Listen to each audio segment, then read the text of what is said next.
প্ৰথম কথাটো হ'ল আমি ধেমাজি জিলা কংগ্ৰেছ কমিটিৰ তৰফৰ পৰা আপোনালোক সকলোলৈকে আন্তৰিক শুভেচ্ছা জ্ঞাপন কৰিছোঁ আৰু লগতে আমি আগন্তুক 26 চনৰ যি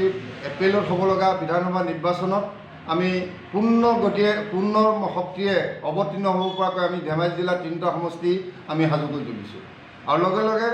মই অভাজনে 79 নম্বৰ চিচিবৰ গাঁও সমষ্টিৰ পৰা প্ৰতিদ্বন্দ্বিতা কৰিবৰ কাৰণে মই দলীয়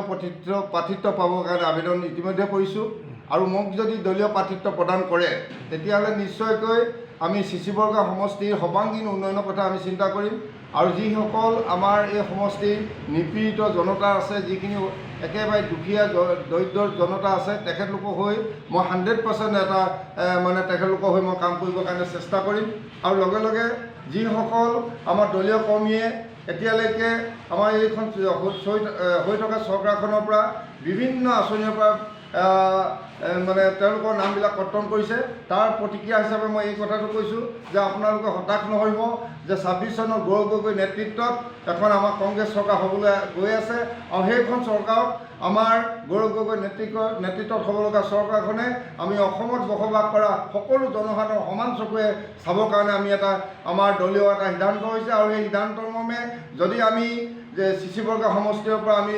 বিজয়ী হৈ বিধায়ক হিচাপে আমি নিৰ্বাচিত হওঁ তেতিয়াহ'লে আমি আমাৰ গৌৰৱ গগৈ নেতৃত্বত যিখিনি নীতি নিৰ্দেশনা আছে সেইখিনি আমি পালন কৰিম আৰু আমাৰ গৰীব জনতাৰ আমাৰ দুখীয়া জনতাসকলৰ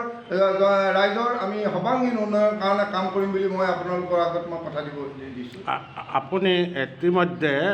মানে যিটো আবেদন তেখেতৰ আবেদন জিলা পৰ্যায়ত দিছে আজি। হয়, মই প্ৰথম কথাটো যোৱা 16 তাৰিখে অসম প্ৰদেশ কংগ্ৰেছ কমিটিয়ে যিটো আবেদন আমাৰ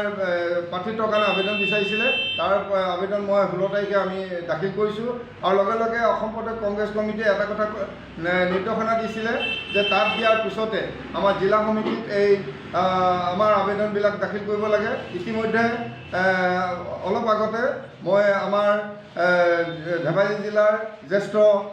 উপসভাপতি আমাৰ টংকেশ্বৰ দুৰী ছাৰৰ ওচৰত মই এইটো জমা দিছোঁ আৰু আমাৰ 3টা ব্লক আছে লগতে আৰু এটা কথা কৈছিলে ব্লকতো এইটো